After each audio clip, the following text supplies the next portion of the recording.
The war in Ukraine has been devastating for not just the Eastern European country, but in many ways for the whole of Europe. The United States has also been feeling the pain of the continuing war. The poor world has suffered the most, as have developing countries. They continue to be battered by escalating inflation and cost of living, not to mention heightened energy prices. Amidst all this chaos, the war in Ukraine might just be entering a whole new dimension. And this isn't a joke. Russia is now threatening to take the war to space and has shot off a warning to the West, especially the United States.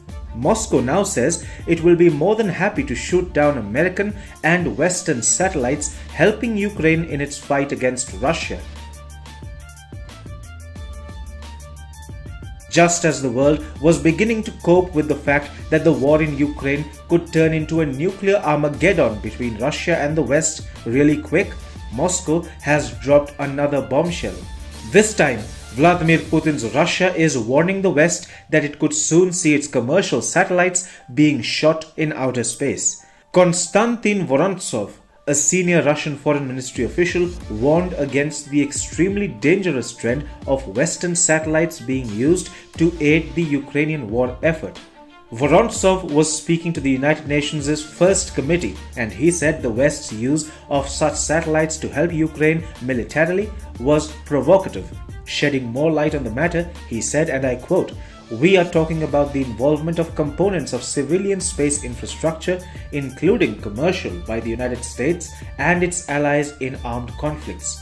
Ukraine has been using the US-supplied high-mobility artillery rocket system, also known as the HIMARS launchers, and inflicting heavy damage on Russia based on the satellite imagery and intelligence inputs that the West has been providing its armed forces with.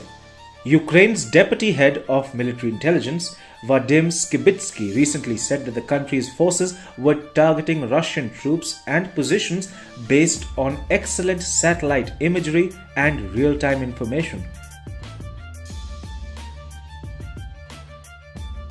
Russia is a space superpower, much like the United States, China, and India. In November 2021, Russia conducted a direct ascent hit-to-kill anti-satellite or ASAT test. It struck a Russian satellite. Reacting to the test back then, the US said Russia is quote-unquote deploying capabilities to actively deny access to and use of space by the United States and its allies. So, Washington takes Russia's space fighting capabilities very seriously. In 2014, the Russian Olymp-K satellite demonstrated co-orbital ASAT capabilities in the geostationary orbit, where several critical military command and control satellites operate. Russia also has in its arsenal ground-based lasers and a range of satellite jamming systems that can deny and degrade the capacity of weapons that rely on satellite-enabled information. Separately, Russia has been testing co-orbital ASAT systems that target satellites beyond low Earth orbit. Russia attacking Western satellites could in turn result in the United States and its allies retaliating against Moscow. That could then escalate into a wider, direct, and dangerous Iranian conflict. Do you think helping Ukraine with its satellites will prove to be a costly affair for the US and its allies?